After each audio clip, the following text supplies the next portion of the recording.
మీ సొంత ఇంటి కలకు అసలైన నేస్తం బీబీజీ ఇండియా. అమరావతిలో నికార్సైన ప్రాపర్టీ కోసం కాంటాక్ట్ 040690322244. గౌరవనీయులు జిల్లా ఇన్ఛార్జి మంత్రి అయినటువంటి నిమ్మల రామానాయుడు గారు, రెవెన్యూ శాఖ మంత్రులు గౌరవనీయులు అనగాని సత్యప్రసాద్ గారు, గౌరవ శాసనసభ్యులు జోగేశ్వరరావు గారు, గౌరవ పార్లమెంట్ సభ్యులు హరీష్ మాథూర్ గారు, special chief secretary Sai Prasad గారు, సిసిఎల్ఏ జయలక్ష్మి గారు, రాయవరం సర్పంచ్ రామకృష్ణ గారు, రైతు అయినటువంటి సత్యసాయి బాబు గారు, రైతు సోదరిమణి చంద్రమల్ల కుమారి గారు, ఈరోజు ఒక పవిత్రమైన కార్యక్రమం. అందరికి కూడా ఒక సెంటిమెంటల్ సమస్య. మనందరికీ భూమి అనేది ఒక అటాచ్మెంట్. మన తల్లిదండ్రుల నుంచి, మన పూర్వీకుల నుంచి ఆ భూమి మనకు వారసత్వంగా వస్తూ ఉంది. కొంతమంది కష్టపడుతున్నాం, అదనంగా భూమి కొనే పరిస్థితికి వస్తుంది. అలాంటి భూమి అనేది రైతుకు చాలా సెంటిమెంటల్ ఇష్యూ. ఇది దేన్నైనా వదులుకుంటాడు, కానీ భూమిని వదులుకోవడానికి ప్రాణం పోయినా పర్వాలేదు, కానీ భూమిని వదులుకోవడానికి రైతు ఎప్పుడూ ఇష్టపడని చెప్పి మరొకసారి మీకు తెలియజేస్తున్నా.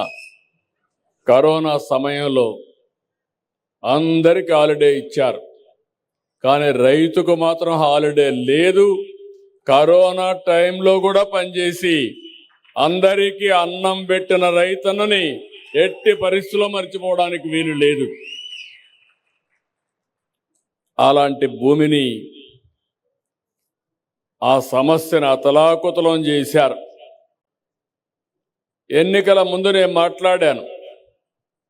నేను ఆ రోజు చెప్పాను, తప్పు చేస్తున్నారని ఆనాటి ప్రభుత్వంలో ఉండే ముఖ్యమంత్రికి, పార్టీకి హెచ్చరించాను. సున్నితమైన సమస్యతో తలగొక్కుంటే మసైపోతారని కూడా చెప్పా. లెక్క పెట్టుకోవాలా. అహంకారం కళ్ళపైకెక్కి ఎంతవరకు పోయిందంటే, మీ తల్లో, మీ తండ్రో, మీ తాత ముత్తాతలు ఇచ్చిన ఆస్తికి ఆయన ఫోటో వేసుకోవడం. ఇది ఎక్కడ చౌర్యం నాకైతే అర్థం కాల. ఇంకో పక్కన మీరు ఒకసారి చూస్తే, మీ భూమి మీరు ఆ పొలంలో పోయి చూస్తే అక్కడ రాళ్లన్నీ సర్వే రాళ్లు పెట్టి ఆ సర్వే రాళ్లకు ఎనుబొమ్మ వేసుకోవడం. ఇది ఎక్కడ క్రేజో నాకైతే ఇప్పుడు కూడా అర్థం కావడంలా. ఏంటిది ఈ విచిత్రమైన ఆలోచన విధానం? ఇంకొక పక్కన మీ భూమి కంప్యూటరైజ్ చేసి ల్యాండ్ టైటిలింగ్ యాక్ట్ తీసుకొచ్చాడు, ఒక చట్టాన్నే తీసుకొచ్చాడు. ఆ చట్టాన్ని తీసుకొచ్చి ఆ చట్టానికి అధిపతుల్ని ప్రైవేటు వ్యక్తులు పెట్టారు, గవర్నమెంట్ వాళ్ళు కాదు, ఎంఆర్ఓ కాదు. ఆయనకు నచ్చిన వాళ్ళని పెట్టుకోవడానికి, పెత్తనం చేయడానికి ఆయన మనుషులు పెట్టుకున్నాడు. అంటే మీ భూమి ఆయన చేతిలో పెట్టుకుని ఆయన మనుషుల ద్వారా పెత్తనం చేసి మిమ్మల్ని కంట్రోల్ చేయాలనుకున్నాడు. నేను చెప్పి వినకపోతే నేను ఆ రోజు ల్యాండ్ టైటిలింగ్ యాక్ట్ని, పట్టాదారు పాస్ పుస్తకాన్ని దగ్ధం చేసే పరిస్థితికి వచ్చారు. మీరు అందరూ చూసుంటారు.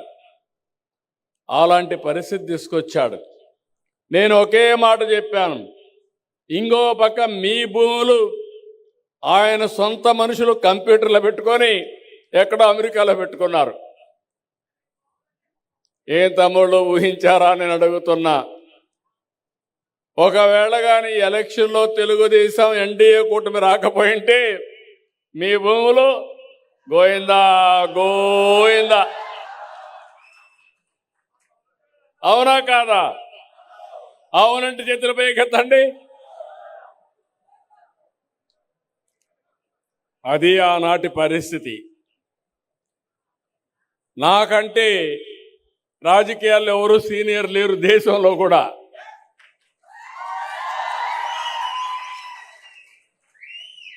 నేను చాలా మందిని చూశాను. నిన్న మొన్న వచ్చిన వాళ్ళు ఇంత ప్రమాదకరమైన ఆలోచనలు చేశారంటే చాలా బాధ కలుగుతుంది. నేను ఆ రోజు ఒక హామీ ఇచ్చాను, మీకు గట్టిగా చెప్పాను, మీ ఆస్తులు మీకు భద్రత ఇది ఉండాలి, మీ భూమి మీ హక్కు వేరే వాళ్ళ ఫోటో ఉండడానికి వీలు లేదు, రాజముద్రతో మళ్ళీ మీకు పట్టాదారు పాసు పుస్తకాలు ఇస్తానని చెప్పాను.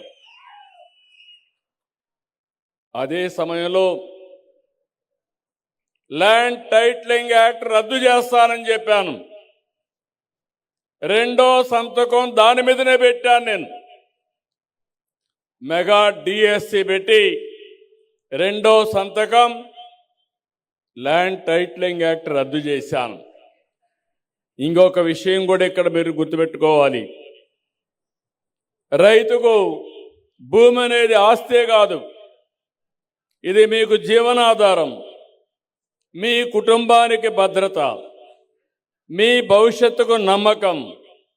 అది ఎకరా కావచ్చు, అర్ధ ఎకరా కావచ్చు, 5 సెంట్లు కావచ్చు, కనీసం ఇంటి జాగా కావచ్చు. అదే మీరు జీవితంగా ఒక నమ్మకంగా ఒక భరోసాగా పెట్టుకుంటారు. అందుకని ఆ రోజుల్లో మీరు చాలా బాధపడ్డారు. నేను కొన్ని ప్రదేశాలకు వెళ్ళాను. కొత్తగా 22A అని తీసుకొచ్చారు. మీ భూమి కానీ ఎవడైనా ఒక రౌడీ అడిగితే ఇవ్వకపోతే, రాజకీయ నాయకుడు అడిగితే ఇవ్వకపోతే దాని మీద 22A పెట్టేశారు. మీ భూమి గవర్నమెంట్ భూమి అయిపోయింది. మీరు కుయ్యో మొరో అంటే ఇనే నాదుడు లేడు. కడాన మీ బాధలు చూసిన తర్వాత నేను కూడా ఏమీ చేయలేని నిస్సహాయ స్థితికి పోయి నాలాంటి వాడిని ఏం చేశారో మీరు చూశారు, చట్టం లేకుండా. ఇంకా మీలాంటి వాళ్ళు ఒక లెక్క వీళ్ళకని అడుగుతున్నా. అందుకే ఎక్కడికక్కడ మీరు భయపడిపోయారు. సమయం వచ్చినప్పుడు చూసుకుందాం అనుకున్నారు. సమయం వచ్చింది, బ్యాలెట్ని బద్దలు కొట్టారు. 94% స్ట్రైక్ రేటుతో గెలిపించారు. అప్పటి నుంచి నేను ఆలోచించా, ఈరోజు ఈ విషయం మాట్లాడిన తర్వాత మిగిలిన విషయాలు మనం మాట్లాడుకుందాం. ఈరోజు మీరందరూ గుర్తుపెట్టుకోవాలి, ఈ యొక్క భూమి రికార్డులో ఆంధ్రప్రదేశ్లో, ఎందుకంటే నేను 9 ఏళ్ళు ముఖ్యమంత్రిగా ఉన్న సమైక్య ఆంధ్రప్రదేశ్కి, తెలంగాణలో రికార్డు చూశాను, ఇక్కడ రికార్డు చూశాను. ఇక్కడ బ్రిటిష్ పాలన, తెలంగాణలో నిజాం పాలన. ఈ రెండు పరిపాలనలో తెలంగాణలో భూములు ఒకరి భూములు ఒకరికి ఇచ్చేసేవాళ్ళు. ఆ రోజు నిజాం ఇష్ట ప్రకారం ఎవరన్నా అడిగితే ఒక భూమి 5 ఎకరాలు దానం చేసి ఇంకొకరు వస్తే వాళ్ళకు కూడా 5 ఎకరాలు ఇచ్చే, ఆ 5 ఎకరాలు వాళ్ళకి ఇచ్చేసేవాడు. ఆ విధంగా హైదరాబాద్ మొత్తం చూస్తే ఎక్కడ చూసినా డిస్ప్యూట్ ల్యాండ్. కానీ బ్రిటిష్ వాళ్ళు నాకు చిన్నప్పటి నుంచి జ్ఞాపకం, తర్వాత కూడా మనం ఫాలో అయ్యాం. ఇప్పుడిప్పుడు తీసేశాను. ఎంఆర్ఓ, అప్పుడు తహసీల్దార్ ఆఫీస్ ఉండేది, కొంతమంది జ్ఞాపకం ఉంటుంది. ఏసీ రూమ్లో కూర్చొని పరదా కట్టుకొని ఒక ప్యూను కనిపెట్టి దాన్ని ఎనిక్కి ముందుకు లాగేవాళ్ళు, అంటే పంక ఊదేవాళ్ళు. అప్పుడు విఎంలు ఉన్నారు, కేఎంలు ఉన్నారు, కరణాలు ఉన్నారు, కరణాలు మున్సిపల్ ఉన్నారు. ఆ కరణం రాసే లెక్క ఆ అక్షరాలు ఎవడికి అర్థంగా ఏటి కాదు, గొలుసు కట్టు రాత. ఇంకా విలేజ్ మున్సిపల్ ఉండేవాళ్ళు. మున్సిపల్ అయితే పెత్తందారి, ఇక్కడ కూడా రాయవరం మున్సిపల్ ఉన్నాడు పెద్ద ఆయన, మంచి ఆయన, ప్రజల కోసం పనిచేశాడు. కానీ చాలామంది మున్సిపల్ కంట్రోల్ కోసం పనిచేశారు. అవన్నీ నేను చూశాం. కానీ ఎన్టీ రామారావు గారు ముఖ్యమంత్రి అయిన తర్వాత ఒకే మాట అన్నాడు, ఇది నా భూమి, నా హక్కు, నీ పెత్తనం ఏంటని సినిమా కూడా తీశాడు. మీకు జ్ఞాపకం ఉంటుంది.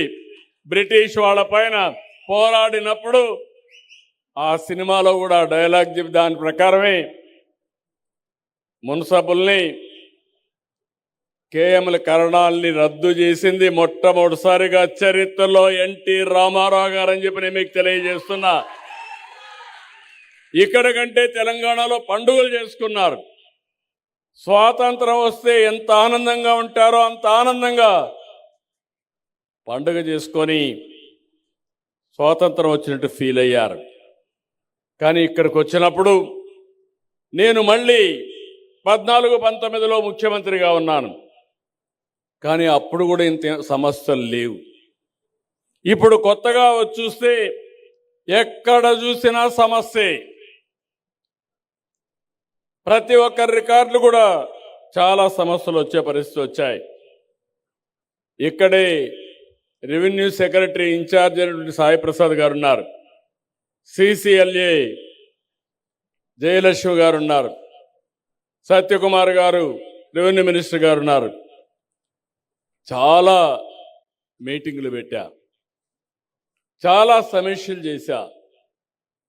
నేను ఎక్కడికి పోయినా నాకు వచ్చే పిటిషన్లో 180 పిటిషన్లు రెవెన్యూ వస్తున్నాయి, ఇంకొక 5-10 పోలీసులు వస్తున్నాయి. ఈ 80% ఏంటంటే మీ భూమి ఇంకొక ఆయన కబ్జా చేశాడు, అది కూడా రాజకీయ నాయకుడే చేశాడు. నిన్న కూడా వస్తున్నాయి కబ్జా చేసిన ల్యాండ్స్ అన్నీ. ఇది భయంకరమైన సమస్యగా నాకు కనపడింది. అందుకే నేను ఒకటే ఆలోచించా, దీనికి శాశ్వత పరిష్కారం చేయాలి. తిరిగి ఏ ఒక్క వ్యక్తి కూడా బాధపడకుండా ఈ సమస్యని పరిష్కారం చేయాలని ఈరోజు మీ దగ్గరికి వచ్చాను. నేను ఈరోజు వచ్చానంటే మీరు గుర్తుపెట్టుకోవాలి, నేను కూడా ఇక్కడ కోప్పడ్డాను. నేను వాళ్ళకి చెప్పింది స్పష్టంగా, ఇంటి దగ్గరనో ఎంఆర్ఓ ఆఫీసులోనో పిలిపిచ్చి ఇవ్వడం కాదు, గ్రామ సభ పెట్టాలి. గ్రామ సభలో అందరికీ పుస్తకాలు ఇవ్వాలి, చదవాలి, చదువుకోనివ్వాలి. చదువు రాని వాళ్ళుంటే, చదివిన వాళ్ళుంటే పక్కన పెట్టుకొని మీ పుస్తకం మీరు చదువుకొని అన్నీ కరెక్ట్గా ఉంటే, పేరుతో సహా అన్నీ కరెక్ట్గా ఉంటే ధృవీకరించుకొని ఈకేవైసీ తీసుకొని మీకు ఇమ్మన్నాను. మన దేశానికి ఒక అదృష్టం ఉంది, మీరు గుర్తుపెట్టుకోవాలి, ఆధార్ ఉంది. ఒక మనిషి ఇంకొక మనిషి పోలికలు పెట్టుకొని మోసం చేయడానికి వీలు లేదు. ఇప్పుడే ఇక్కడ చూశారు వేలిముద్ర, లేకపోతే ఫేషియల్ రికగ్నిషన్. ఇవన్నీ అయిన తర్వాత ఆఫీసర్ కూడా ఆటోమేటిక్గా ఆవిడ కూడా వేలిముద్ర వేస్తేనే ఓపెన్ అవుతుంది. రేపు నాకు తెలియదు ఎవరో వేసేసారంటూ కుదరదు. అలాంటి వ్యవస్థ ఆవిడకి కూడా ఉంటుంది. ఇక్కడ మీకు ఇస్తారు, మీకు ఇచ్చినప్పుడు కూడా వేలిముద్ర కానీ మీ ఫేషియల్ రికగ్నిషన్ చూసుకున్న తర్వాతనే ఇస్తారు. దీనివల్ల ఎక్కడా మోసాలు జరగవు. ఇంకో పక్క ఎంఆర్ఓ ఆఫీస్ ఉంది, లేకుంటే ఒకప్పుడు అధికార యంత్రాంగం ఉంది, బాధ్యత లేకుండా చేశారు, లింక్ డాక్యుమెంట్స్ లేకుండా చేశారు. ఒక ఆర్డర్ పాస్ చేస్తే ఎందుకు పాస్ చేశారో దానికి ఆధారాలు కూడా లేకుండా కొన్ని ఇక్కడ పోయే పరిస్థితి వచ్చింది. ఇప్పుడు అందుకే అన్నీ కూడా సర్వే చేపిస్తున్నాం, ఒక పద్ధతి ప్రకారం చేస్తున్నాం. ఇది అయిన తర్వాత మీ రికార్డ్స్ అన్ని బ్లాక్ చైన్లో టెక్నాలజీ ఉపయోగించి పెడుతున్నాం. మీరు ఆ విషయం గుర్తుపెట్టుకోవాలి. మీకు ఇచ్చిన పట్టాదారు పాస్ పుస్తకాన్ని మీరు చూశారు, ఇది ఎవ్వడూ ట్యాంపర్ చేయలేడు. మీ పుస్తకాలు, మీ యొక్క డాక్యుమెంట్స్ ఎక్కడైతే ఎంఆర్ఓ ఆఫీసులో కంప్యూటర్లో క్లౌడ్లో ఉంటాయో దాన్ని కూడా ఎవ్వరు కూడా ట్యాంపర్ చేయలేరు. ప్రపంచంలోని best technology block chain technology, ఎలాంటి ట్యాంపర్ చేయడానికి వీలు లేకుండా ఉండే టెక్నాలజీ ఎవడైనా ట్యాంపర్ చేసి పట్టుకొని మక్కలు ఎరగొట్టే టెక్నాలజీని ఇక్కడ ఇంప్లిమెంట్ చేస్తున్నామని చెప్పి కూడా నేను మీకు తెలియజేస్తున్నా. ఎవడు చేయకూడదు. అది వస్తే ఇంక మీకు ఇబ్బంది లేదు. ఈరోజు మీరు ఇక్కడ చూశారు, మీరు ఎక్కడైనా సరే స్కానింగ్ చేసి మీ పుస్తకంలో ఒకసారి ఆ స్కానింగ్ చేస్తే మీ భూమి మీ పేరుతో ఉందా లేదా అని ఆటోమేటిక్గా తెలిసిపోతుంది. ఎవరైనా మీకు డౌట్ ఉంటే ఖర్చు కూడా లేదు. ఫోన్ ఉంటే ఒకసారి స్కానింగ్ చేసుకొని చూసుకోండి. నిద్రపోయేటప్పుడు ఒకసారి చూడండి, నిద్ర లేచినప్పుడు ఒకసారి చూడండి. మీ భూమి మీ పేరుతో ఉందా లేదా ఒకసారి చెక్ చేసుకొని హాయిగా పడుకొని నిశ్చింతగా పడుకునే పరిస్థితి తేవాలనేది నా అభిమతం. అందుకనే ఈ కార్యక్రమానికి శ్రీకారం చుట్టాను. ఇంకో పక్కన మీరు అమెరికాలో ఉన్నా, ఇక్కడ మీ ఊర్లో ఉన్నా, మీ పొలానికి ఒకవేళ కానీ కొంతమందికి దారి తెలియకపోతే, బయట నుండే మీ పిల్లలు తెలియకపోతే నేరుగా క్యూఆర్ కోడ్ పెట్టి గూగుల్ మ్యాప్లో నేరుగా నీ పొలం దగ్గరికి తీసుకుపోతుంది. ఆ బాధ కూడా లేదు. ఇప్పుడు ఇలాంటి ఫీచర్స్ అన్నీ పెట్టి క్యూఆర్ కోడ్ పెట్టాం. లింక్ డాక్యుమెంట్స్ కూడా బ్రిటిష్ వాళ్ళ పీరియడ్ నుంచి ఉండే లింక్ డాక్యుమెంట్స్ అన్నీ కూడా కలెక్ట్ చేస్తా. ఓసారి మనకు ఆర్కైవ్స్లో కొన్ని రికార్డ్స్ ఉంటాయి, అవి కూడా కంప్యూటరైజ్ చేస్తాం. అవన్నీ కూడా డేటా వేర్ హౌసింగ్లో పెడతాం. మిగిలిన రిలవెంట్ డాక్యుమెంట్స్ అన్ని క్లౌడ్లో పెడతాం. ఎప్పటికప్పుడు ఎలాంటి అవకతవకలు లేకుండా చేసే బాధ్యత మాదని నేను మీ అందరికీ హామీ ఇస్తున్నా. ఈరోజు మీరు ఒకసారి చూస్తే వీళ్ళు చేసిన పనికి మళ్ళా రీసర్వేలు చేసి 6,688 గ్రామాల్లో రీసర్వే పూర్తయింది. 4,783 గ్రామాల్లో పాసు పుస్తకాలను ముద్రించాం. 22,33,000 పాసు పుస్తకాలు సిద్ధంగా ఉన్నాయి. మండపేట నియోజకవర్గం 36,032 పాసు పుస్తకాలు పంపిణీ చేయాలని నిర్ణయించాం. తనిఖీలో కొన్ని లోపాలు కూడా వచ్చాయి జిల్లాలో. ఇవన్నీ చూస్తే 1,18,000 రాష్ట్రం మొత్తం 1,18,000 పాసు పుస్తకాల్లో లోపాలుంటే అవన్నీ కూడా సరిచేస్తున్నాం. నేను ఒకే ఆదేశం ఇచ్చాను, స్పష్టమైనటువంటి ప్రొసీజర్ ఇచ్చాను. ఇవన్నీ కూడా సర్వే అయిపోయిన తర్వాత మీ దగ్గరకు వచ్చి ఎక్కడ మీ భూమి ఏ పేరుతో ఉంది, ఏ జాయింట్ ఎల్ఎం ఉంది, ఒరిజినల్ సర్వే నెంబర్ ఎంత ఉంది, ఎన్ని జాగాల్లో డిఫరెంట్ ఎల్ఎం ఉన్నాయి, అవన్నీ కూడా తీసుకొస్తారు. అవి తీసుకొచ్చి మీ అందరికి కూడా ఒక ప్రూఫ్ ఆఫ్ కాన్సెప్ట్ కింద ఒక లెటర్ ఒకటి ఇచ్చి మీరు చదువుకొని ఇది కరెక్ట్గా ఉందంటే అది కూడా మీది కూడా మళ్ళీ ఈకేవైసీ కూడా తీసుకొని మీది కరెక్ట్గా ఉందంటే అవి ప్రింటింగ్ పంపిస్తారు. ప్రింటింగ్ పంపించిన తర్వాత మళ్ళీ ఆ ప్రింట్తో వస్తే పుస్తకాలు వస్తాయి, అవి కూడా మీ దగ్గర తీసుకొస్తారు, మళ్ళా చదివినిపిస్తారు. ఒకవేళ కానీ చదివిన దాంట్లో లోపాలుంటే ఆ పుస్తకం ఇవ్వడానికి వీలు లేదు. నేను ఈరోజు మీకు ఇస్తున్నానంటే నిన్నటి వరకు జరిగిన ట్రాన్స్ఫర్స్ అన్నీ కూడా రిజిస్ట్రేషన్స్ అన్నీ పరిగణలో తీసుకొని నాకు ఎంత డబ్బులైనా పర్వాలేదు లేటెస్ట్ పాస్బుక్ మీకు ఇచ్చే బాధ్యత ఈ ప్రభుత్వం తీసుకుంటామని మీ అందరికీ హామీ ఇస్తున్నా. దీనివల్ల మీకు ఒక భరోసా, ఒక భద్రత వచ్చే పరిస్థితి వస్తుంది. ఇంకో పక్క నేను ఒక కార్యక్రమానికి శ్రీకారం చుట్టా. సంవత్సరం కాల పరిమితి పెట్టుకున్నా. 12 నెలలు వీళ్ళకి టైం ఇచ్చాను. ప్రతి నెల 1వ తారీఖు పింఛన్లు ఇవ్వాలి. పేదల సేవలో కార్యక్రమం ఉంది. 2వ తారీఖు నుంచి ఈ కార్యక్రమం ప్రారంభమవుతుంది. 2 నుంచి 9 వరకు ఇస్తారు. 9వ తారీఖు నేను వస్తాను. ఒక ఊర్లో నేను చూస్తాను, ఇప్పుడే చూశా. ఈరోజు నాకు తృప్తిగా లేదు.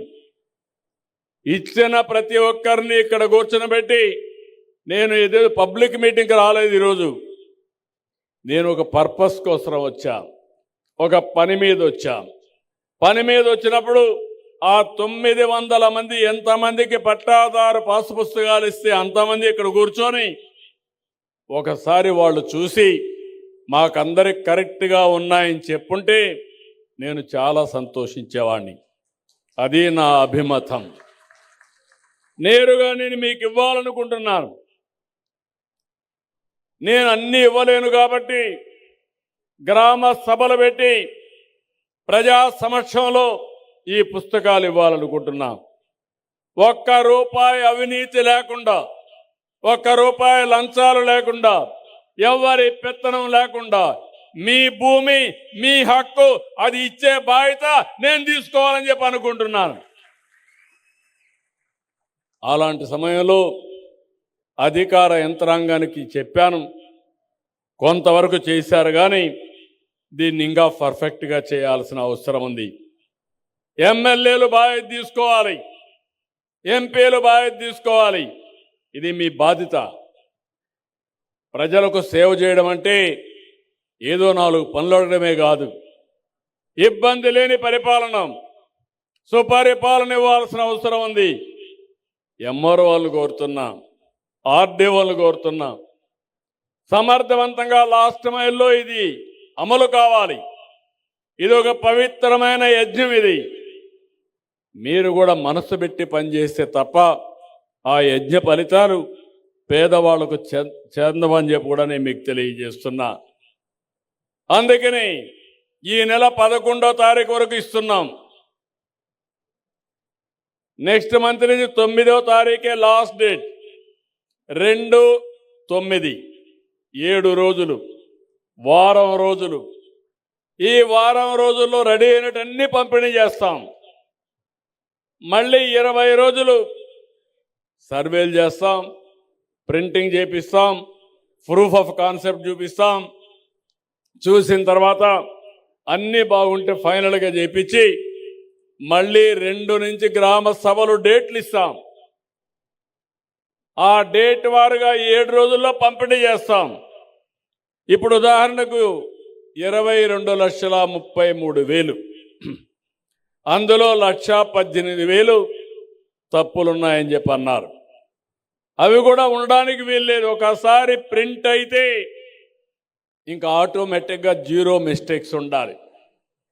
అందుకే నేను ఒక మాట చెప్పాను, ఈ 1,18,000 ప్రింట్ అయినా పర్వాలేదు, తప్పులుంటే వారుగా పెట్టేయండి. మళ్ళీ ప్రింట్ అంతా కూడా చేసి కొత్త పాస పుస్తకాలు, ఎక్కడా తప్పు లేని పాస పుస్తకాలు ఇచ్చే బాధ్యత మీది. ఒకవేళ అలాంటి పుస్తకాలు ఇస్తే వాళ్ళ పైన కఠిన చర్యలు తీసుకుంటానని మరొకసారి మీ అందరికీ హామీ ఇస్తున్నా. కాబట్టి మిమ్మల్ని నేను కోరేది, ఇలాంటి ఒక ఉదాత్తమైనటువంటి దీనికి నేను శ్రీకారం చుట్టాను. రాష్ట్రంలో ఉండే రైతులందరికీ విజ్ఞప్తి చేస్తున్నాం, మిగిలిన వాళ్ళు కూడా అందరికీ విజ్ఞప్తి చేస్తున్నా, అర్థం చేసుకోమని కోరుతున్నాం. ప్రభుత్వం అనేది వివాదాలు సృష్టించడానికి కాదు, వివాదాలు పరిష్కరించడానికి. ఒక్క సర్వే రాళ్లపై ఆనాటి ముఖ్యమంత్రి బొమ్మ కోసం 660 కోట్లు ఖర్చు పెట్టాడు. ఆ 660 కోట్లు పెడితే ఒక మెడికల్ కాలేజ్ రెండో ఒకటి అయి ఉండేది కదా, ఎందుకు పెట్టలేదు? ఇంకొక పక్కన పట్టాదారు పాస్ పుస్తకాల పైన ఆయన ఫోటో వేసుకోవడానికి 22 కోట్లు ఖర్చు పెట్టాడు. ఈరోజు మీరు ఒకసారి చూస్తే 77 లక్షల సర్వే రాళ్లపైన ఆయన ఫోటో ఉంటే మళ్ళీ క్లీన్ చేయించా. ఎందుకంటే చాలామంది ముందుకు వచ్చారు, మా భూమి తెల్లవారితో నిద్రలేసి ఈయన ముఖం చూడడం ఏంటి అని అంటే, మళ్ళా నాకు ఆ క్లీన్ చేసే బాధ్యతకు అదనంగా ఖర్చు. ఏం చెప్పాలి తమ్ముళ్ళు? ఇవన్నీ కూడా పూర్తి చేశాం. ఈరోజు ఇవన్నీ చేసి తప్పులు నేరాలు ఎక్కడా లేకుండా ఇంకొక పక్కన ఈరోజు 17,000 గ్రామాల్లో ఈ కార్యక్రమాన్ని స్టార్ట్ చేశాం.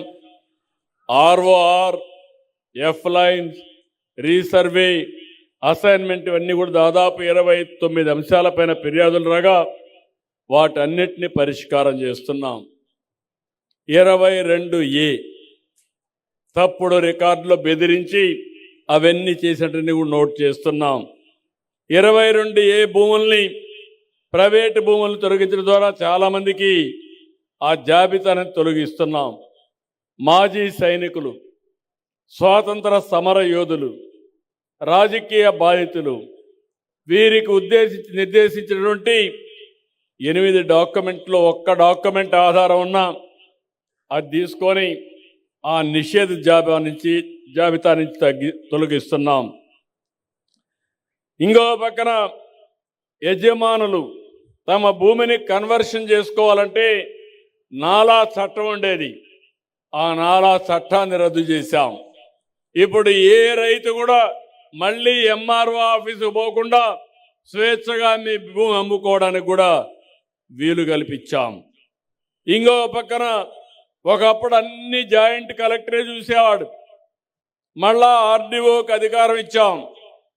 ఇప్పుడు నేను ఒకటే చెప్తున్నా, ఇంత మునుపు కూడా చెప్పాను మీ జాయింట్ కలెక్టర్కి, జాయింట్ కలెక్టర్స్కి 1 సంవత్సరం ఈ బాధ్యత అప్పచెప్తున్నాం. ప్రతి నెల నేను మిమ్మల్ని అందరినీ కోరుతున్నాం. ఇప్పుడు మీకు పట్టాదారు పాస్ పుస్తకం ఇచ్చాం. ఇచ్చిన తర్వాత IVRS అడుగుతున్నాం. తప్పులు చెప్పొద్దండి. ఏదైనా నేను అభిప్రాయం అడిగితే వాస్తవాలు చెప్తే మెరుగైన పరిపాలన ఇవ్వడానికి అవకాశం వస్తుంది. మీరు ఒక్క విషయం గుర్తుపెట్టుకోవాలి, ఈ ప్రభుత్వం ఇంతవరకు చాలా తప్పులు, తొందరపాట్లు జరిగాయి. స్వార్థంతో చేశారు, లాలూచ రాజకీయాలు చేశారు, కబ్జా చేసి పొలాలు కొట్టేయాలని చెప్పి చూశారు. అందుకే ఇవన్నీ కరెక్ట్ చేయడానికి 1.0 రీసర్వే చేసి ఇవన్నీ కూడా రైతుల్ని భయోందనలకు గురి చేశారు. ఇప్పుడు దీన్ని మళ్ళా రీసర్వే చేశాం. 6,685 గ్రామాల్లో గ్రామ సభలు పెట్టాం. రైతుల నుంచి 2,79,712 అర్జీలు వస్తే స్వీకరించాం. 100% డిస్పోజ్ చేశాం. సబ్ డివిజన్ కోసం ఫీజు ఉంటే మాఫీ చేశాం. మీకు వారసత్వంగా ఆస్తుంటే మీరు పిల్లలకి ఇవ్వాలంటే అంత మునుపు డబ్బులు ఛార్జ్ చేస్తే 100 రూపాయలు పెట్టి మీరు ఇచ్చుకునే స్వేచ్ఛ కూడా ఇచ్చాం.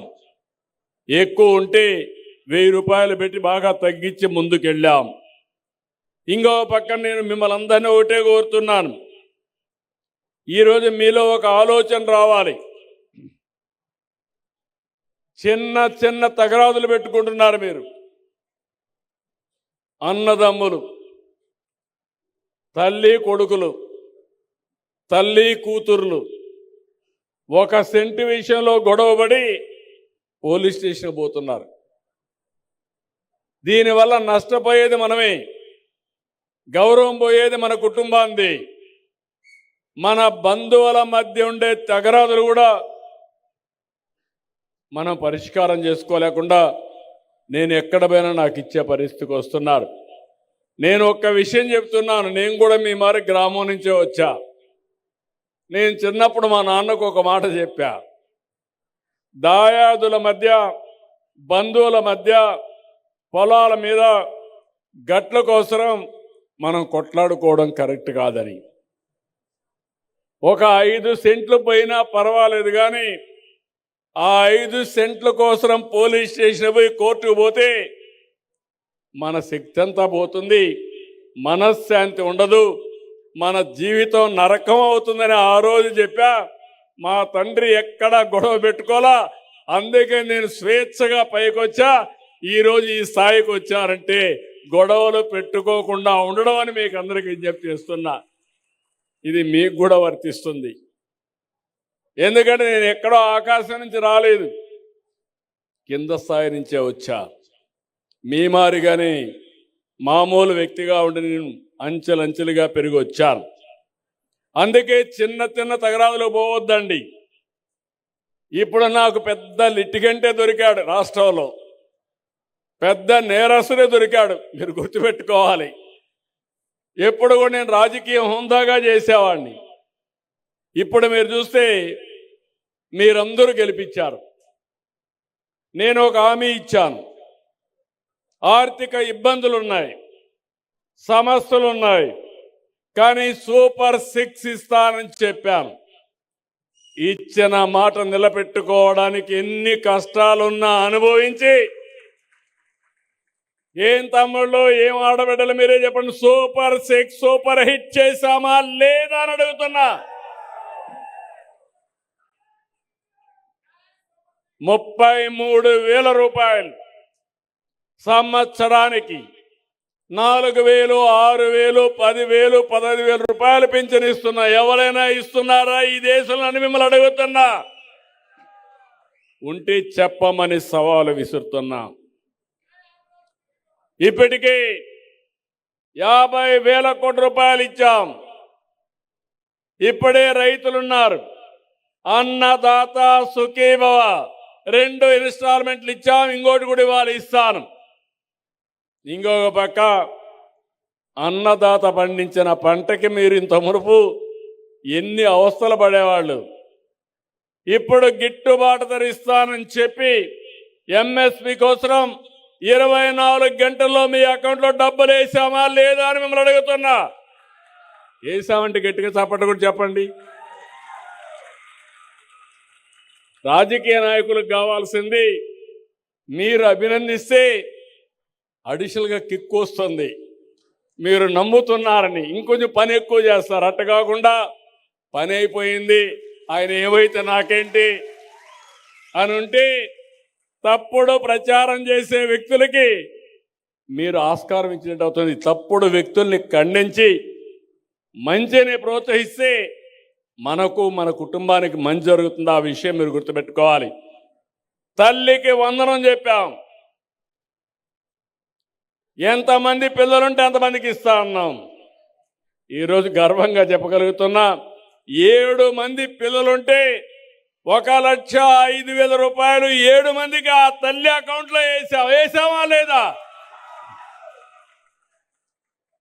3 గ్యాస్ సిలిండర్లు ఉచితంగా ఇస్తానన్నా, ఇచ్చామా లేదా? ఆడబిడ్డలు చెప్పండి మీరే. ఇంకో పక్కన స్త్రీ శక్తి ఉచిత ప్రయాణ సౌకర్యం, ఫ్రీగా తిరగాలంటే ఆడబిడ్డలు మొత్తం ఎక్కడ తిరగాలన్నా తిరిగే సౌకర్యాన్ని ఏర్పాటు చేశాం. అంటే ఇవే కాకుండా ఆటో డ్రైవర్లకు ఇచ్చాం, మత్స్యకారుల సేవలో కార్యక్రమాన్ని ఇచ్చాం. ఇలాంటి కార్యక్రమాలు చేనేత కార్మికులకి రాయితీ కింద కరెంట్ ఇస్తున్నాం, ఇవన్నీ చేశాం. ఈరోజు ఒక పక్కన సూపర్ 6 సంక్షేమ కార్యక్రమాలకు పెద్దపీట వేశాం. ఇంకో పక్కన స్పీడ్ ఆఫ్ డూయింగ్ బిజినెస్ అనే పేరు పెట్టి పెద్ద ఎత్తున పెట్టుబడులు ఆకర్షించాం. నేను మెగా డిఎస్సి పెడతా అన్నాను, ఎన్నో ఇబ్బందులు కలిగించారు. కోర్టులకు వెళ్ళారు, సుప్రీంకోర్టు వరకు వెళ్ళారు. అన్ని క్లియర్ చేసి సంవత్సరం లోపల ఏదైతే మెగా డిఎస్సి పెట్టి ఉద్యోగాలు ఇచ్చిన పార్టీ ఎన్డీఏ అని చెప్పి కూడా నేను మీకు తెలియజేస్తున్నా. మొన్ననే 6,500 మంది పోలీస్ కానిస్టేబుల్ని రిక్రూట్ చేశాం. ఇప్పటి వరకు దగ్గర ప్రైవేటు వ్యవస్థలో ఒక 4-5 లక్షల మందికి ఉపాధి కల్పించాం. నిన్న మొన్న మీరు చూశారు, దేశంలో వచ్చిన పెట్టుబడుల్లో 25.3% మన రాష్ట్రానికి వచ్చాయంటే అది ఇక్కడుండే ఎన్డీఏ ప్రభుత్వం యొక్క సామర్థ్యత అని మీ అందరికీ విజ్ఞప్తి చేస్తున్నా. నేను గాని మిత్రుడు పవన్ కళ్యాణ్ గారు గాని ఇంకో పక్క బీజేపీ అధినేత ప్రధానమంత్రి నరేంద్ర మోడీ గారు.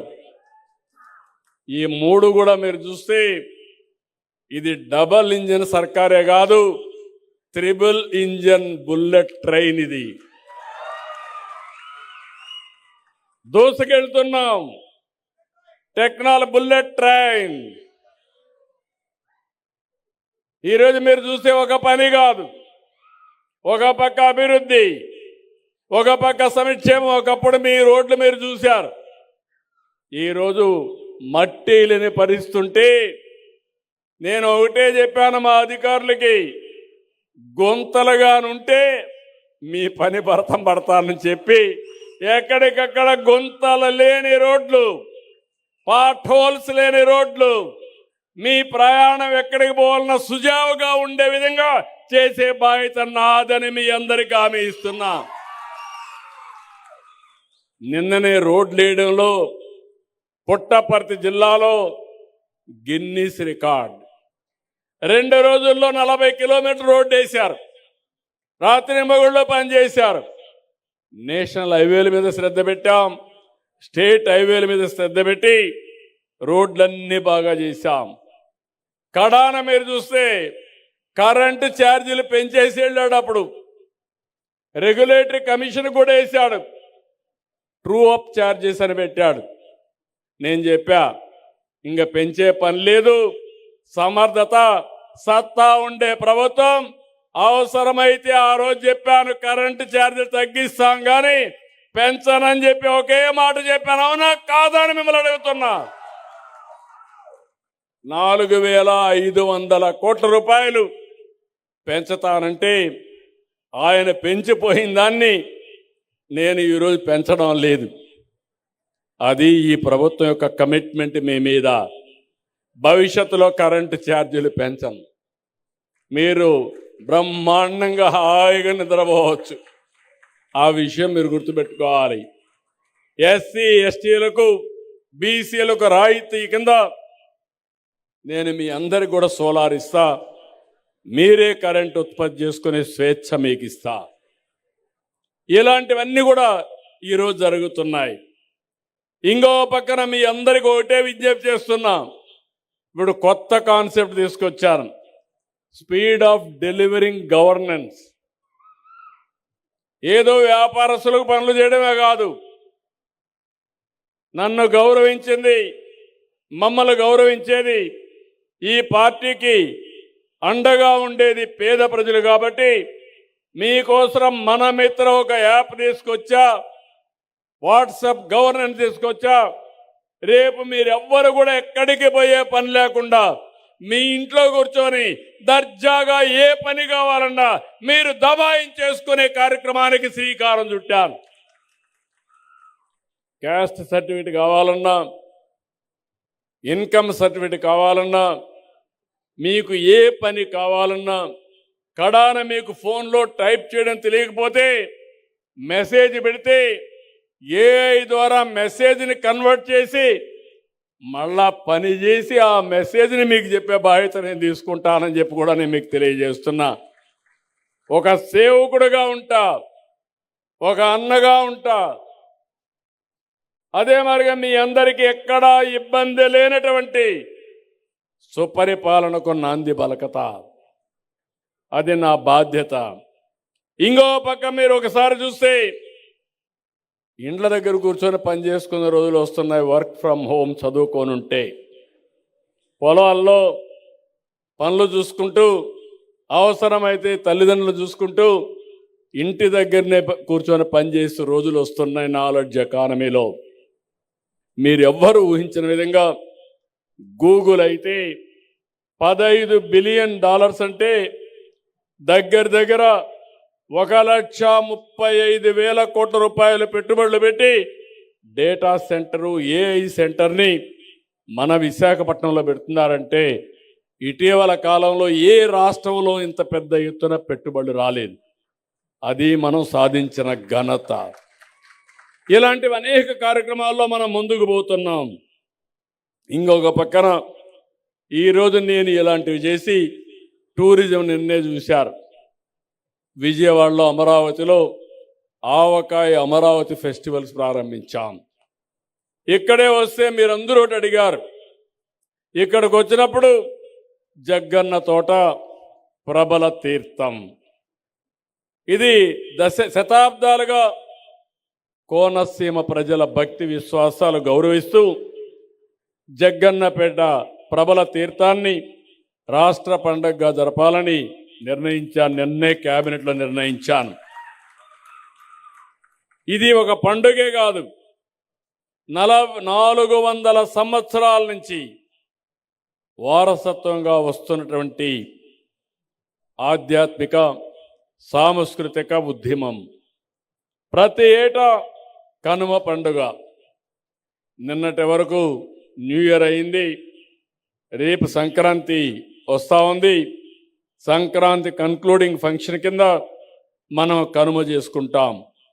అందులో ఈ ప్రాంతంలో అయితే గోదావరి జిల్లాలు అనగానే గుర్తొచ్చేది కోడి పందాలు. అయితే ఒకటే కోరుతున్న, జోదాలు వద్దు. మనకు ఒక మెంటాలిటీ కూడా ఉంది, జాక్పాట్ ఎప్పుడు వేస్తూ ఉంటాం, దానివల్ల నష్టాలు కూడా జరుగుతున్నాయి. మన ఆలోచన విధానంలో పాజిటివ్గా ఆలోచించుకొని మన వారసత్వాన్ని పరిరక్షించుకుందాం. కానీ మన వారసత్వాన్ని బలహీన చేసుకుని జోదాలు అడిగే పరిస్థితి వస్తే అది మంచిది కాదు. కోడి పందాలు చూద్దాం, వినోదం కింద చూద్దాం, కానీ జోదం కింద కాదని మరొకసారి మీ అందరికీ విజ్ఞప్తి చేస్తున్నా. ఇక్కడికి వస్తే జగ్గన్న తోట మనం చూస్తే శివుని 11 రూపాలైన ఏకాదశ రుద్రులు ఒకే చోట దర్శనం ఇవ్వడం దేశంలోనే అరుదైన సందర్భం. వాడపల్లి విశ్వేశ్వర ప్రభలు, కాట్రేనికోన మహేశ్వర ప్రభలు, భీమవరం త్రయంబక ప్రభలు, నల్లజర్ల త్రిపురాంతక ప్రభలు, నేదునూరు శ్రీకంఠ ప్రభలు, ముమ్మడివరం కాళాగ్ని రుద్ర ప్రభలు, మొగల్తూర్ నీలకంఠ ప్రభలు, పాలకొల్లు మృత్యుంజయ ప్రభలు, గంగాల కురువు అగ్రహారం సర్వేశ్వర ప్రభలు, గంగాల కురువు సదాశివ ప్రభలు, పుల్లేటి కుర్రు శ్రీముఖేశ్వర ప్రభలు. అంటే 11 రూపాలైనటువంటి ఇవన్నీ కూడా 11 పురాతన శైవ ఆలయాల నుంచి వచ్చే ప్రభలు ఒకే వేదిక పైన కొలువివ్వడం ఈ ఫంక్షన్ ప్రత్యేకత. ఇది ఒక వారసత్వం. ఇది కూడా ప్రభలు మోసుకుంటూ భక్తితో కౌశిక నది దాటి ఊరేగింపుగా మహా అద్భుతంగా వచ్చి దగ్గర మీరు చూస్తే ఇది ఒక ఆచారం కింద కాకుండా శివభక్తి, ప్రకృతి, ప్రజల మధ్య ఉన్న బంధానికి ప్రతీక. ఇది ఆలయాల గ్రామాల ఐక్యతకు నిదర్శనం అని చెప్పి నేను మీకు తెలియజేస్తున్నా. ఇలాంటి అరుదైన ఏకాదశ రుద్రులు సాంప్రదాయాన్ని రాష్ట్ర పండుగ గుర్తించడం ఇది ఒక చరిత్ర, ఎంతో ఆనందం. దగ్గర 5 లక్షల మంది ఈ కార్యక్రమానికి వస్తున్నారు. అలాంటి కార్యక్రమాన్ని బ్రహ్మాండంగా జయప్రదం చేసి భవిష్యత్తులో ఈ ప్రాంత వారసత్వాన్ని కాపాడతామని మరొక్కసారి మీకు తెలియజేస్తున్నా. అదే సమయంలో మీ అందరికీ ఒక అప్పీల్ కూడా చేస్తున్నా. మనం అందరం కూడా చరిత్రలో నరకాసురుడిని వధిస్తే ఇప్పుడు ఏం చేస్తున్నారు? దీపావళి జరుపుకుంటున్నాం, అవునా కాదా? ఎందుకు నేను అడుగుతున్నా మిమ్మల్ని, దేనికోసరం? పంపించావు సరే, కానీ ఎవ్రీ ఇయర్ మనం దీపావళి జరుపుకుంటున్నాం. నరకాసురుణ్ణి గుర్తుపెట్టుకొని మళ్ళీ అలాంటి నరకాసురుడి పాలన రాకూడదని, నరకాసురుడు రాకూడదని, మంచికి చెడుకు వ్యత్యాసాన్ని బేరీ చేయడానికి దీపావళి రోజున నరకాసుడు తలుచుకొని అది చెడు అని ఖండిస్తున్నాం. అది మన సాంప్రదాయం, మనకొచ్చిన వారసత్వం. మన పండుగలన్నిట్లో కూడా కొన్ని మీనింగ్లు ఉన్నాయి, మీరు గుర్తుపెట్టుకోవాలి. సంక్రాంతి చేస్తున్నాం, నేను అడుగుతున్నా, కొత్తగా పంటలన్నీ వస్తాయి. సంక్రాంతి అనగానే పిండి వంటలు, కొత్తగా వచ్చిన పంటలతో పిండి వంటలు చేసి మన బంధువులందరినీ పిలిపించుకొని ఆనందంగా ఊర్లో జరుపుకునే పండుగ. ఇంకో పక్క భోగి పండుగ చేసుకుంటున్నాం. భోగి పండుగ ఎందుకు చేసుకుంటున్నాం? చిన్నప్పటి నుంచి చూసేవాడిని. పాత వస్తువులన్నీ భోగిలో వేసి భోగి కాల్చి ఆ నీటితో స్నానం చేస్తే మంచి జరుగుతుంది, శుభం జరుగుతుందని చెప్పి మన సాంప్రదాయం. పశువుల పండుగ చేస్తాం, మన పశువుల్ని పూజిస్తాం. అంటే దేనికి పూజిస్తాం? ఆ పశువులు మన ఆస్తి. మనకు పనులు చేయడానికి ఒకప్పుడైతే ఎద్దులే, ఇప్పుడు ట్రాక్టర్లు వచ్చాయి, కానీ ఇప్పుడు పాలు ఇచ్చే పరిస్థితి వచ్చింది. ఇంకో పక్కన ప్రకృతి కోసం కనుమ పండుగ చేసుకుంటాం. ప్రకృతిని ఆరాధించడం మన సాంప్రదాయం. నేను అందుకనే ఒకప్పుడు గోదావరి ఫెస్టివల్లో అఖండ హారతి ప్రారంభించా. నా అదృష్టం, మూడవసారి మళ్ళా గోదావరి ఫెస్టివల్ పుష్కరాలు నేనే నిర్వహిస్తున్నా. సమైక్య ఆంధ్రప్రదేశ్లో 12 ఏళ్లకు ఒకసారి గోదావరి పుష్కరాలు వస్తాయి, అప్పుడు నేనే ముఖ్యమంత్రి. మొన్న గోదావరి పుష్కరాలు 14 తర్వాత వస్తే అప్పుడు నేనే ముఖ్యమంత్రి. ఇప్పుడు మూడోసారి పుష్కరాలు వస్తే మళ్ళా ముఖ్యమంత్రిగానే పుష్కరాలు చేస్తున్నాం. ఇది చూసినప్పుడు ఒక సంతోషం, ఎందుకంటే నేను కొత్త సాంప్రదాయానికి శ్రీకారం చుట్టాను. రేపు మార్చి లోపల పోలవరం పూర్తి చేసి జాతికి అంకితం చేసే బాధ్యత తీసుకుంటాం. ఇది ఒక చరిత్ర, మామూలు చరిత్ర కాదు. నా జీవిత ఆశయంగా పెట్టుకున్నా. పోలవరం పూర్తి చేసి 40 సంవత్సరాలుగా మీరు చూస్తే 3000 టీఎంసీ నీళ్లు సముద్రం పాలవుతున్నాయి. ఇందులో ఒక 200-300 టీఎంసీ మనం ఉపయోగించుకుంటే ఇంకా కరువనే మాట లేదు. మీరందరూ కాటన్ ద్వారా విగ్రహాలు పెట్టి పూజిస్తారు. దేనికోసం అడుగుతున్నా? దేనికోసం? ధవళేశ్వరం బ్యారేజ్ కట్టాడు, అంతే కదా? ఇన్నేళ్ళైంది, మర్చిపోయారా? ఆయన ఈ దేశం అయింది బ్రిటిష్ తరపున వచ్చాడా లేదా? ఆయన ఎందుకు గుర్తుపెట్టుకున్నాం? మంచి చేశాడు, రైతును ఆదుకున్నాడు, నీళ్లు ఇచ్చాడు.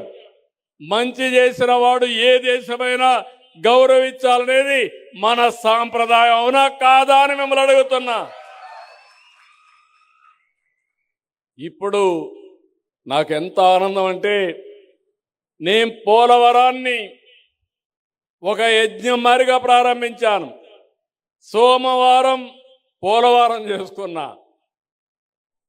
2019లో ఓడిపోకపోతే 2021లో పూర్తి అయిపోయేది. ఇప్పుడు ఏమైంది? పోలవరం గోదావరిలో ముంచేశారు. అప్పట్లో మళ్ళీ వచ్చాం. 4,400 కోట్ల రూపాయలతో పనిచేసినటువంటి డయాఫామ్ వాళ్ళు పోతే నేను వస్తానే మళ్ళీ కేంద్రం కూడా ఒప్పుకొని 1000 కోట్లు పెట్టి మళ్ళా డయాఫామ్ వాళ్ళు కట్టాం. ప్రాజెక్టు కాస్ట్ పెరిగింది, అయినా కూడా పూర్తి చేస్తున్నాం. అయితే ఈరోజు మీరు గుర్తుపెట్టుకోవాలి, పోలవరం ఆంధ్రప్రదేశ్ రాష్ట్రానికి జీవనాడి. ఇది ఒక వరం అని మరొకసారి మీ అందరికీ విజ్ఞప్తి చేస్తున్నా. రాబోయే రోజుల్లో గోదావరి జిల్లాలకి, పాత గోదావరి జిల్లాలు ఇప్పుడు 5 జిల్లాలైనాయి. ఈ 5 జిల్లాల్లో ఎక్కడా నీటి ఎద్దడి లేకుండా చేసే బాధ్యత ఈ ప్రభుత్వానిదని మరొక్కసారి విజ్ఞప్తి చేస్తున్నా. నాకు ఎంత కమిట్మెంట్ అంటే, పోలవరం విషయంలో నేను ముఖ్యమంత్రి అయ్యే రోజున 7 మండలాలు తెలంగాణలో ఉన్నాయి. ఆ 7 మండలాలు తెలంగాణలో ఉండుంటే ఆనాటి ప్రభుత్వం ఒప్పుకోకపోతే పోలవరం కట్టే పరిస్థితి లేదు. నాకు ఐడియా ఉంది కాబట్టి ఆనాటి ప్రభుత్వం నరేంద్ర మోడీ గారు, రాజ్నాథ్ సింగ్ గారు, వెంకయ్యనాయుడు గారు ఉంటే నేను గట్టిగా చెప్పి, మీరు 7 మండలాలు కానీ ఇవ్వకుండా పోతే నేను ప్రమాణ స్వీకారం చేయను, నాకు ఈ ముఖ్యమంత్రి పదవి వద్దు, ముఖ్యమంత్రి పదవి తీసుకొని చెడ్డ పేరు తెచ్చుకోవడం కంటే ఈ రాష్ట్రం కోసం నేను త్యాగం చేస్తానని గట్టిగా చెప్పిన తర్వాత ప్రమాణ స్వీకారం చేసిన వెంటనే వాళ్ళు పార్లమెంట్ కూడా పెట్టకుండా 7 మండలాలు మనకిచ్చారు. అది ప్రారంభం, పోలవరం పూర్తి చేయడానికి శ్రీకారం.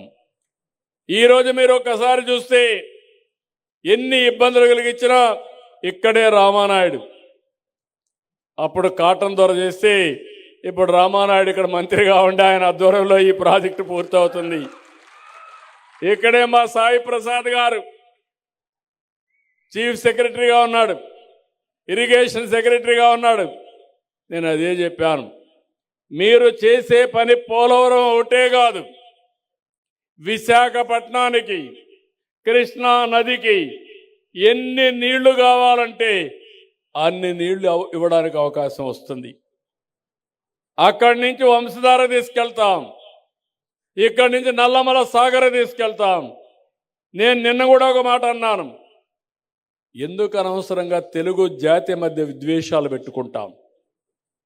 నీళ్లు సముద్రానికి పోతున్నాయి. ఇప్పుడు పెద్ద వీరుడు బయలుదేరాడు, రాయలసీమ లిఫ్ట్ ఇరిగేషన్ అంట. నీళ్లు కావాలన్నా, గొడవలు కావాలంటే మాకు నీళ్ళొద్దు, గొడవలే పెట్టుకుంటామనే రకం వీళ్ళంతా. నేను ఒకటే చెప్తున్నాను, నాకు కావాల్సింది గొడవలు కాదు, నా జాతి ప్రయోజనాలు, తెలుగు జాతి ప్రయోజనాలు, నన్ను ఎన్నుకున్న ఆంధ్రప్రదేశ్ రాష్ట్ర ప్రయోజనాలు ఎట్టి పరిస్థితిలో ముందుకు తీసుకుపోతారని మరొక్కసారి హామీ ఇస్తున్నా. అందుకని గోదావరి అనేది ఒక ట్రంక్ ఇన్ఫ్రాస్ట్రక్చర్. ఇది ఒకసారి నీళ్ళన్నీ పోతా ఉంటే పంట కాలువలు, చిన్న చిన్న కాలువలు, డిస్ట్రిబ్యూటర్స్ అన్ని ఈజీగా ఏర్పాటు చేసుకునే అవకాశం వస్తుంది.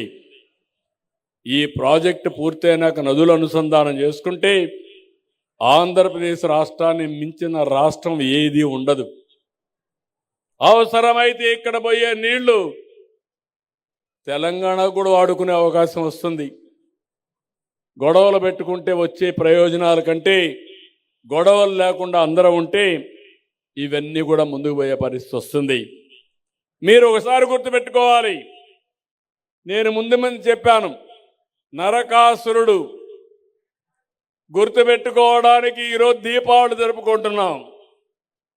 నేను ఆ రోజు పోలవరం పని ప్రారంభించినప్పుడు పట్టిసీమ ప్రాజెక్టు తెచ్చాను, మీకు జ్ఞాపకం ఉందా? పట్టిసీమ అప్పుడు వచ్చి ఇక్కడ అందరినీ ఎగ్గొట్టాడు. పట్టిసీమ వస్తే గోదావరి జిల్లాలు ఎడారైపోతాయన్నాడు. నేను ఆ రోజు ఇంకో మాట అన్నాడు, నువ్వు పట్టిసీమ కడతావు, నీళ్ళు ఎక్కడ పెడతావు అన్నాడు. నీళ్ళు ఎక్కడ పెడతానో తెలియకపోతే నేనేం చెప్తాను నీకు? పట్టిసీమ నీళ్లు కృష్ణా జిల్లాకు డెల్టాకి వెళ్తాయి. కృష్ణా జిల్లాలో వాడే నీళ్లు శ్రీశైలంలో పొదుపు చేసి రాయలసీమకి ఇస్తాం. రాయలసీమ కరువు సీమ, రాళ్లసీమను రత్నాల సీమ చేసే బాధ్యత నాదని ఆ రోజే చెప్పాను. 100 టీఎంసీ నీళ్లు తీసుకుపోయి కృష్ణా డెల్టాకి నీళ్ళు ఇచ్చా. అక్కడ వాడే 100 టీఎంసీ నీళ్లు శ్రీశైలంలో పొదుపు చేసి అంద్రి నీవా, తెలుగు గంగా, అదే సమయంలో ఎస్ఆర్బిసి నగిరి గాలేరు కెనాల్ ద్వారా నీళ్లు తీసుకెళ్ళా. ఈ సంవత్సరం నాకు ఎంత ఆనందంగా ఉందంటే, 2 ఏళ్లలో కష్టపడ్డాం. చాలా మంది ఎగతాళి చేస్తారు నన్ను, మీరు కూడా గుర్తుపెట్టుకోవాలి. కరువు సీమలో నీళ్లు లేకపోతే, ఒకప్పుడు వేరుశెనగ పంట వేయలేకపోతే, వేసిన పంట ఎండిపోతే, 10 ఏళ్ళు పంట వేసి 8 ఏళ్ళు ఎండిపోతే నేను ఇన్పుట్ సబ్సిడీ ఇచ్చా. ఈరోజు గర్వంగా చెప్పగలుగుతున్నా, అదే అనంతపురం జిల్లాకు నీళ్లు ఇచ్చి రాబోయే 5-6 సంవత్సరాల్లో పండ్లు, కూరగాయలు, పూలు పండించి హార్టికల్చర్ హబ్గా తయారు చేసి ఈరోజు ఇండియాలో నెంబర్ 1గా ఉన్నాం. ఇంకొక 5-10 ఏళ్లలో ప్రపంచంలోనే ఒక పెద్ద హార్టికల్చర్ హబ్గా రాయలసీమ తయారు చేసే బాధ్యత నాది. ఇలాంటి కార్యక్రమాలకు నేను శ్రీకారం చుట్టా. ఇప్పుడు కొత్తగా నాకు గొడవే కావాలా, నాకు నీళ్ళొద్దు అంటే నేనేం చెప్పాలి? నిన్న మీరు చూశారు తిరుమల పైన, మొన్నటి వరకు తిరుమలలో జరిగే నెయ్యి కల్తీ, ప్రసాదాలు కల్తీ, అక్కడ దర్శనాలు కల్తీ. అదే ఈరోజు ఎన్డీఏ గవర్నమెంట్ వచ్చింది. తమ్ముళ్ళు, మీరు ఈ మధ్యకాలంలో ఎవరన్నా తిరుమలకు పోయి వచ్చారా అని అడుగుతున్నా. పోయిన వాళ్ళకి వ్యత్యాసం కనపడిందా లేదా అని మిమ్మల్ని అడుగుతున్నా. ఎప్పుడూ చేయని విధంగా వైకుంఠ ఏకాదశి జరిపాం. అన్నీ కూడా మీరు చూస్తే ఇంకొక పక్కన వెంకటేశ్వర స్వామి ప్రసాదాలు పవిత్రంగా తయారు చేస్తున్నాం, క్లీన్గా పెట్టాం. ఇది చూసి భరించలేకుండా నిన్న మొన్న మీరు ఒకసారి చూస్తే మనకు కొన్ని ఆచారాలు ఉన్నాయి, కొన్ని సాంప్రదాయాలు ఉన్నాయి. ఎవరైనా సరే అన్య మతస్థులు కానీ వెంకటేశ్వర స్వామి దగ్గరికి పోవాలంటే డిక్లరేషన్ ఇవ్వాలి. వెంకటేశ్వర స్వామి పైన నమ్మకం ఉందంటే ముస్లింలు పోవచ్చు, క్రిస్టియన్లు పోవచ్చు, ఇంకొకరు పోవచ్చు. అదే ఇమ్మన్నాం. అదే ఇమ్మంటే నేను ఎళ్లను నిలిపేసిన వ్యక్తి వెంకటేశ్వర స్వామిని గురించి మాట్లాడితే నా ఇంటి కుల దైవం పవిత్రతను కాపాడే బాధ్యత నాదని మరొకసారి మీ అందరికీ హామీ ఇస్తున్నా. నిన్నేం చేశారు? బాటిల్స్, తాగిన ఖాళీ బాటిల్ తీసుకుపోయి తిరుమల పైన పెట్టి ఇక్కడంతా కూడా మద్యం వచ్చేసిందని మన మీద బురదేయడం మొదలుపెట్టారు. మా డీజీపీ వచ్చాడు. వస్తే నేను చెప్పా, దొరికిందంటున్నావు, నీకు బాటిల్స్ ఉన్నాయి కదా అన్నా. ఉన్నాయన్నాడు. ఆ బాటిల్ తీసుకొని హోలోగ్రామ్ ఉంది. ఆ హోలోగ్రామ్ చూస్తే ఏ బ్యాచ్లో ప్రొడ్యూస్ చేశారు, ఏ షాప్కి వెళ్ళింది, ఏ షాపులో కొన్నారు, డీటెయిల్స్ వస్తాయి. ఇన్వెస్టిగేషన్ చేయమన్నా. దొంగలు దొరికిపోయారు, రెడ్ హ్యాండ్గా పట్టుబడ్డారు. సాక్షి పేపర్లో న్యూస్ వేస్తాడు, సాక్షి టీవీలో న్యూస్ వేస్తాడు, తిరిగి ఎదురుదాడి మన మీద చేస్తాడు. నేను చాలా అప్రమత్తంగా ఉన్నా. ఎందుకంటే నేనే ముఖ్యమంత్రి బాబాయిని చంపినప్పుడు తెల్లవారి నారాసుర రక్త చరిత్ర అయిపోయింది. ఆ రోజు నేను జాగ్రత్తగా ఉండుంటే గేమ్ ఈజ్ ఓవర్, ఇంత వచ్చే ఇబ్బంది వచ్చేది కాదు. ఇప్పుడు కూడా నన్ను మోసం చేయాలనుకుంటున్నారు. అందుకే నేను చెప్పా, డేగ కన్ను పెట్టా ఈ రాష్ట్రంలో. ఎవడు ఎక్కడ తప్పు చేసినా రెడ్ హ్యాండెడ్గా పట్టుకుంటా, తాట వలస్తాను కానీ ఎవడిని వదిలిపెట్టాను. ప్రజా రక్షణ కోసం చేయాలన్నా లేదా తమ్ముళ్ళు? ఏమమ్మా చేయాలన్నా లేదా తల్లి? రాష్ట్రాన్ని సర్వనాశనం చేశారు. గంజాయిని వాణిజ్య పంట చేశారు. నేను ఆ రోజు కూడా మీకు ఒక మాట చెప్పాను, ఏ సమస్య అయినా పరిష్కారం చేస్తాను కానీ గంజాయికి అలవాటు అయిపోతే అలాంటి చేయడం చాలా కష్టం. ఒకసారి అలవాటు అయిపోయిన మన పిల్లలు గంజాయి మానుకోలేరు. అది ఒక వ్యసనం, ఒక అబ్సెషన్. మనిషి ఏదైనా ఒకటి ఉండడు, కానీ ఆ సమయంలో అది తీసుకోకపోతే ఉండలేని పరిస్థితి వస్తాడు. అలాంటి రాష్ట్రాన్ని భ్రష్టు పట్టించి ఇప్పుడు నేను ఒకటే పెట్టాను, డేగ కన్ను పెట్టా, దాని మీద కూడా ఈగలను పెట్టి ఒక వ్యవస్థను పెట్టి మెర్సిలెస్గా కొడుతున్నా. నేను ఒక మాట చెప్పాను, మా ఆడబిడ్డల జోలికి ఎవడైనా వస్తే, మత్తులో కూడా నువ్వు అత్యాచారం కానీ ఇలాంటివి చేస్తే, అఘాయిత్యాలు చేస్తే, అదే చివరి రోజు ఈ భూమి మీదని హెచ్చరించా, చేసి చూపిస్తున్నా. స్వేచ్ఛగా ఆడబిడ్డలు తిరిగే పరిస్థితి రావాలి. రౌడీలకు కూడా భయం ఉండాలి. ఇంకా రాబోయే రోజుల్లో ఇలాంటివన్నీ నేను ముందుకు చేసుకుంటా పోతే, ఈరోజు నిన్నే మీరు చూశారు ఇక్కడ ఎంత బాధాకరం అంటే, విశాఖపట్నంలో ఒక సుధాకర్, ఒక అడ్వకేట్, ఒక డాక్టర్ కోవిడ్ సమయంలో అడిగింది మాస్క్.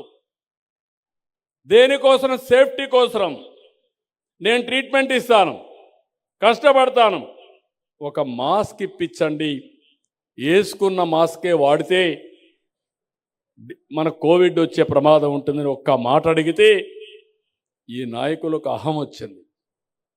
అతని చిత్రహింసలు పెట్టారు, రోడ్డు మీద పడేశారు, సస్పెండ్ చేశారు, కడాన అతన్ని పిచ్చివాణి చేశారు. కడాన రోడ్డు మీద చనిపోయే పరిస్థితికి వస్తే నిన్ననే ఆయన కొడుక్కి క్యాబినెట్లో పెట్టి ఉద్యోగం ఇచ్చి ఆ కుటుంబానికి 1 కోటి రూపాయలు ఇచ్చాం. మీ పాపాలు కడగడానికి, మీరు చేసిన పాపాలకు నష్టపరిహారం ఇచ్చి మనిషిని తేలేను, కానీ ఆ కుటుంబాలను ఆదుకోవడానికి ప్రయత్నం చేస్తున్నా. ఇలాంటివన్నీ ఎందుకు ఇక్కడ ఈస్ట్ గోదావరిలో చెప్తున్నానంటే, 5 కోట్ల మంది ప్రజలకు అర్థం కావాలన్న ఆవేదన. నేను 24 గంటలు ఆలోచించేది, ఏ ఒక్క వ్యక్తికి కూడా ఇబ్బంది లేకుండా ప్రతి ఒక్కరికి చేదోడుగా ఉండి మీ జీవితాల్లో మెలుగైన జీవన ప్రమాణాలు పెంచాలని, ఒక పక్క సంక్షేమం, ఒక పక్క అభివృద్ధి, ఒక పక్క ఉపాధి, ఒక పక్క టెక్నాలజీ వాడి సుపరిపాలన. ఎందుకంటే నాకు ఎప్పుడు కూడా టెక్నాలజీ అనేది ఇప్పుడే కాదు, 30 ఏళ్ళుగా ఎవరైనా మాట్లాడతారంటే ఎక్కువ సమయం నేనే టెక్నాలజీ గురించి మాట్లాడతాను. దాని ఫలితాలు కూడా మీకు తీసుకొస్తున్నాను, మీరు గుర్తుపెట్టుకోవాలి. ఈరోజు మీ పుస్తకాలు ఉన్నాయి. నేను మళ్ళా వదిలిపెడితే ఎవరో ఎక్కడో ఒక ఆఫీసర్ తప్పు చేస్తే మళ్ళా కథ మొదటికి వస్తుంది. అందుకే ఇప్పుడు బ్లాక్ చైన్ టెక్నాలజీ పెడుతున్నాం. మా ఆఫీసర్లకు అందరికీ చాలా స్పష్టంగా చెప్పాను, ఇది నేను ఒక చరిత్ర సృష్టించాలనుకుంటున్నా. ఒక్క లిటిగేషన్ లేకుండా. ఈరోజు నేను ఒక విషయం మిమ్మల్ని అడుగుతున్నా. ఈరోజు మీరు ఒకసారి చూస్తే, మీరు షేర్ మార్కెట్లో డబ్బులు కడతారు, మీకేం సర్టిఫికెట్లు రావు, కంపెనీ మీ దగ్గరికి రాదు. సెన్సెక్స్ ఉంది, రేట్లు చూసుకుంటారు, అనలైజ్ చేస్తారు, ఏ కంపెనీ బాగుంటే ఆ కంపెనీలో పెడతారు, ఆటోమేటిక్గా ఆన్లైన్లో ట్రాన్సాక్షన్స్ అయిపోతాయి, అమ్మకాలు కొనుగోళ్లు అన్నీ కూడా ఆన్లైన్లో అయిపోతాయి. ఎందుకు మనం అలాంటి వ్యవస్థలు క్రియేట్ చేసుకోలేం? ఎందుకు పిల్లర్ టు పోల్ ఆఫీసర్ చుట్టూరు తిరగాలి? మొన్నటి వరకు మా వాళ్ళు అన్నారు, ఎవరైనా ఒక చిన్న పిటిషన్ పెట్టుకోవాలంటే గ్రామ సచివాలయం, ఇప్పుడు దాని పేరు కూడా మార్చా, స్వర్ణ కార్యాలయం పెట్టా, అక్కడికి పోవాలి. అక్కడ ఉండే ఒక ఆఫీసర్ కానీ మీ కాగితం తీసుకొని రిజిస్ట్రేషన్ చేయకపోతే రిజిస్ట్రేషన్ లేదు. ఇది ఎక్కడ చోద్యం? ఎందుకు పర్మిషన్ కావాలి? దేనికోసం పర్మిషను? కనీసం నువ్వు ఫోన్ ఎత్తుకొని హలో అంటే, నేను మనమిత్ర దీంట్లో కానీ నాకు ఈ ప్రాబ్లం ఉందంటే దాన్ని కన్సర్న్ ఆఫీసర్ పంపించి ఆ సమస్య పరిష్కారం చేయాలని నేను అనుకుంటే, మీరు కాగితం ఇచ్చి రిజిస్ట్రేషన్ చేయమంటే అది కూడా చేయకుండా దానికి కూడా చేయి దడిపితే ఏదో చేస్తామంటే ఇది ఎక్కడ న్యాయం అని నేను అడుగుతున్నా. అందుకే మీలో కూడా ఒక ఆలోచన రావాలి. రాబోయే రోజుల్లో ప్రతి నెల ఒక్క రోజున టెక్నాలజీ పెనిట్రేషన్ తీసుకొస్తాను ఇంటింటికి. మీకు నేర్పిస్తా ఎట్లా వాడుకోవాలను. అది మీరు వాడుకుంటే ఇబ్బందులు లేని మీ జీవితాలు తయారు చేసే బాధ్యత, సమస్యలు లేకుండా, అవినీతి లేకుండా సుపరిపాలన ఇచ్చే బాధ్యత నాదని మరొక్కసారి హామీ ఇస్తున్నా. మిగిలిన విషయాలు ఇంకొకసారి నేను మాట్లాడతా. ఇక్కడికి వచ్చినప్పుడు రాయవరం గ్రామంలో ఎమ్మెల్యే గారు డ్రైన్స్, సీసీ రోడ్లు 2,50,00,000 అడిగాడు. తప్పకుండా నేను ఇక్కడికి వచ్చా. గుర్తుండే విధంగా కంపల్సరీగా 2,50,00,000 రూపాయలు ఇచ్చి ఈ గ్రామాన్ని పూర్తిగా బాగు చేసే బాధ్యత ఎన్డీఏ ప్రభుత్వం తీసుకుంటామని మరొక్కసారి హామీ ఇస్తూ, నేను మీ అందరికీ, రాష్ట్రంలో ఉండే ప్రజలందరికీ హామీ ఇస్తున్నా. 1 year సహకరించండి. అన్ని సమస్యల్ని పరిష్కారం చేస్తున్నాం. 1 by 1 చేసుకుంటా పోతున్నాం. గాడి దప్పిన పరిపాలన ఘాట్లో పెడుతున్నాం. అదే సమయంలో మేము యజ్ఞం మారిగా ఈరోజు పరిపాలన చేయడం కోసం ప్రయత్నం చేస్తా ఉంటే కొంతమంది రాక్షసుల మారిగా అసత్యాల్ని, అబద్ధాల్ని పదే పదే చెప్పి వీళ్ళు తప్పుడు పనులు చేసి ఆ తప్పుడు పనులు వేరే వాళ్ళపైన వేయాలని ప్రయత్నం చేస్తున్నారు. ఏది ఏమైనా మీలో చైతన్యం చాలా ముఖ్యం. ఆ చైతన్యం ఉన్నంత వరకు ఎవ్వరు ఏం చేయలేరు. ఇంకొక పక్కన కూడా మీరు గుర్తుపెట్టుకోవాల్సిన అవసరం ఉంది. సుస్థిరమైన పరిపాలన, దీర్ఘకాల పరిపాలన వల్ల మన జీవితాల్లో అనేకమైనటువంటి మార్పులు వస్తాయి. అట్టకాకుండా మన ఆలోచన విధానంలోనే 5 ఏళ్లకు ఒకరిని మార్చేద్దామని ఆలోచిస్తే దానివల్ల నష్టం ఎక్కువ వస్తుంది. మీరు గుర్తుపెట్టుకోండి, 14-19లో అభివృద్ధి చేశాం, 19-24 విధ్వంసం చేశారు. ఇప్పటికి 2 ఏళ్ళు అవుతా ఉంది, 2వ సంవత్సరం. చేసిన విధ్వంసాన్ని కరెక్ట్ చేయడానికే సరిపోతా ఉంది. అది మళ్ళీ ఇంకొక 6 నెలల సంవత్సరం ఇప్పుడు రెవెన్యూ ఉంది, ఇంకా 1 year పడుతుంది. అంటే దగ్గర దగ్గర 3 ఏళ్ళు పట్టింది ఒక విధ్వంసాన్ని నేను కరెక్ట్ చేయడానికి. మళ్ళీ వచ్చి ఇంకొక విధ్వంసం చేస్తే అవి కరెక్ట్ చేసుకుంటా పోతే ఎప్పటికీ పరిష్కారం అవుతాయని అడుగుతున్నా. ఒక విధ్వంసం పోలవరం, అదే 21లో పూర్తి అవ్వాల్సిన ప్రాజెక్టు 27కు పోయింది. ఇలాంటి 1-2 కాదు, ఒక అమరావతి నిన్న కూడా చూశారు. ఎవరైనా సరే బుద్ధి జ్ఞానం ఉండే వ్యక్తులు మాట్లాడతారు నాకు తెలియదు. ముఖ్యమంత్రి ఎక్కడుంటే అక్కడే క్యాపిటల్ అంట. మొన్నటి వరకు 3 ముక్కలాట ఆడారు. అంటే 3 రాజధానులు అన్నారు. ప్రపంచంలో ఎక్కడా లేవన్నాం, కానీ వినలేదు. ప్రజలు గుణపాఠం చెప్పారు, ఎన్నో ఇబ్బందులు పెట్టారు. ఇప్పుడు మాట్లాడుతున్నాడు, ఎక్కడ రాజ్యాంగంలో రాజధాని పేరు లేదంట. ముఖ్యమంత్రి ఎక్కడ కూర్చొని పనిచేసి బెంగళూరులో కూర్చుంటే ఇడుపుల పాయకి పోతే అదే రాజధాని. అంటే ఏంటి చేదస్తో నాకైతే అర్థం కావడం లేదు. ఇప్పుడు అంటున్నాడు అది నది పక్కన వచ్చిందంట. రాజమండ్రి ఎక్కడుంది? విశాఖపట్నం ఎక్కడుంది? లండన్ ఎక్కడుంది? ఢిల్లీ ఎక్కడుంది? చెన్నై ఎక్కడుంది? అంటే బాంబే ఎక్కడుంది? కనీసం ఇలాంటి ఇంగిత జ్ఞానం లేని వాళ్ళు కూడా రాజకీయాలు చేస్తే వీళ్ళు ఏం మాట్లాడాలి?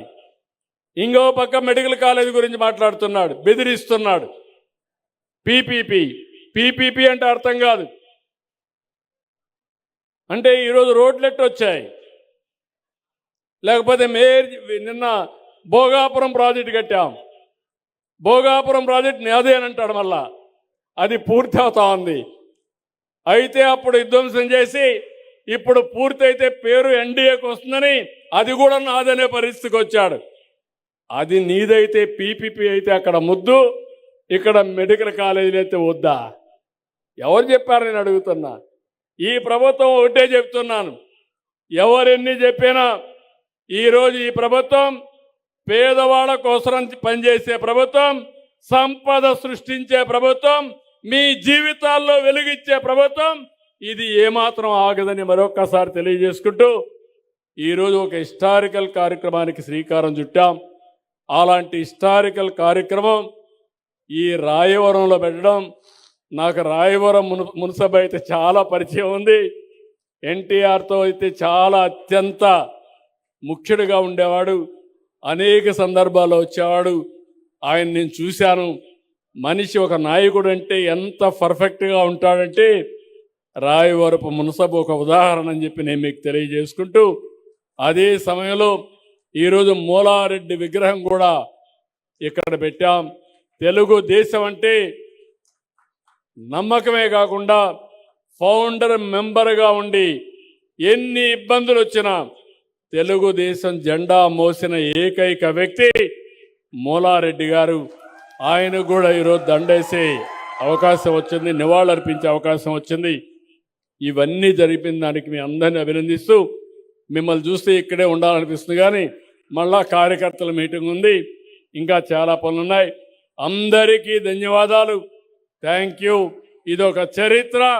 ఈ చరిత్ర చిరస్థాయిగా ప్రజల సమస్యల్ని పరిష్కారం చేయడం కోసం ముందుకు తీసుకెళ్లాల్సిందిగా మిమ్మల్ని అందరినీ కోరుకుంటూ సహకరిస్తారని చెప్పి ఆశిస్తూ అందరికీ నమస్కారాలు. జై హింద్.